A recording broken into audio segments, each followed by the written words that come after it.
So far, we've come to understand that our food is the remedy to tackling the two issues of food security and NCDs.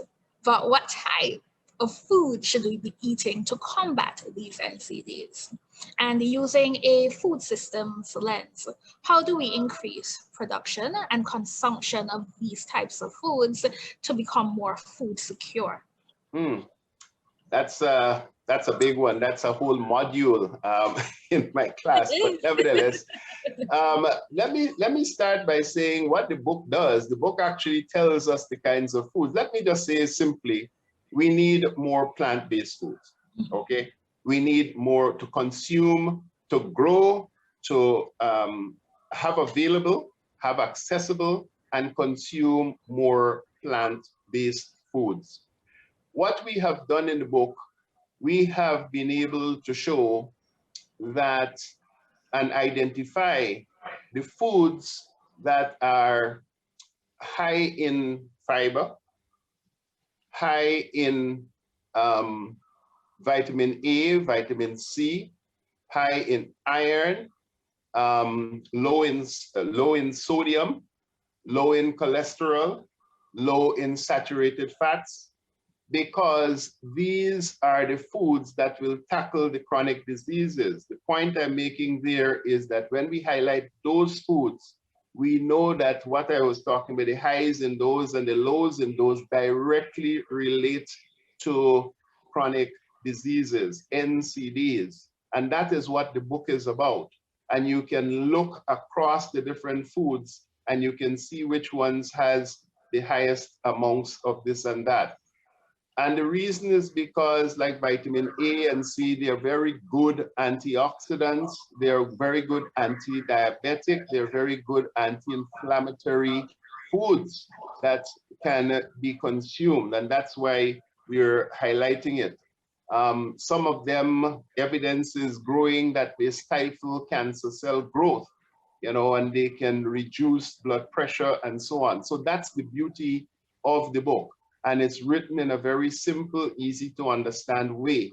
And it really shows the link. And what we're talking about breadfruit, we're talking about soursop, we're talking about, you know, dasheen, we're talking about, you know, the Our food. All right, sweet potato. And the great advantage of these foods is that they're already here with us. We develop our delicious traditional meals with them, and we don't recognize the value that they have in combating the chronic diseases. And this is really what is being highlighted in the book. The big advantage, of course, is that our traditional diets can continue with these foods, but we must recognize that there are some challenges, as you pointed out in the previous question, to us not consuming these foods. And there's several reasons why. One is that with the fall in real income, because when you look at inflation and you look at your salary and so on, when we look at the real income, what we find is that persons are having more and more difficulty of consuming those local foods, and they gravitate to the imported foods, which are high in sugar, high in fat. Many of them are even cheaper. And so we alter our taste buds. And it is no secret why we find high prevalences of obesity now in the low income group, because it's an economics problem.